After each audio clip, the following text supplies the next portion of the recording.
Well, if there was any proof that EA is up to its old tricks again, here it is over at Guru 3D. They've discovered a humdinger on PC with Battlefield Hardline. Get this. Do you remember, back in the early days of Windows, we had an activation system that would monitor your hardware? If the hardware IDs changed, that would constitute a new PC, and Microsoft would lock out your license for your old version of Windows. You'd have to ring them, get it reactivated, blah blah blah.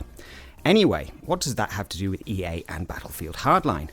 Well, EA have implemented exactly the same bloody system. Essentially, if you swap your graphics card a couple of times, the game will decide that you're trying to run it on a new piece of hardware and lock you out of the game. Yes, that's right, EA is using an anti-piracy measure that makes zero bloody sense in the PC industry, where we swap cards around quite a bit. Essentially, what this has done to Guru 3D means that they cannot test Battlefield Hardline on multiple GPUs without purchasing 3 copies of the game. As you can imagine, the guys at Guru 3D are really, really angry. I'm angry as well, because this is anti-consumerism at its finest. It also causes a number of problems for journalists doing their jobs.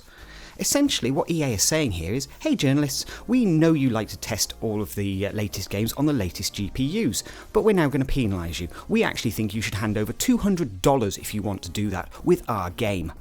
I really do hope that journalists everywhere simply turn around to EA and say, up yours, EA. We won't bother putting Battlefield Hardline into our testing routines, so you won't be appearing as a featured game in those benchmarks over this year. In fact, we'll just find other games to use instead, because no journalist, no respectable journalist, is going to fork out $200 to test GPUs using your game. EA, you're an idiot. Utterly, utterly stupid.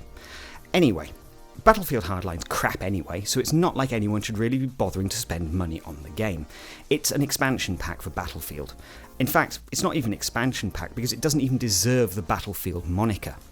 It's a shonky looking engine with thin multiplayer gameplay and a single player campaign that is cheesy, a beyond cheese. Think Miami Vice, but turned up to Starsky and Hutch levels.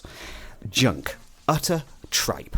And it's no wonder that EA is attempting to screw over journalists and milk extra money out of this franchise in any little way it can. It's going to need all the cash it can get with Battlefield Hardline because it's not going to be a big long-term seller for them. It's a quick hit and moving on again. So EA, Wooden Spoon Award, get ready, you were probably going to be fighting it out for Ubisoft for worst games company in the world again this year.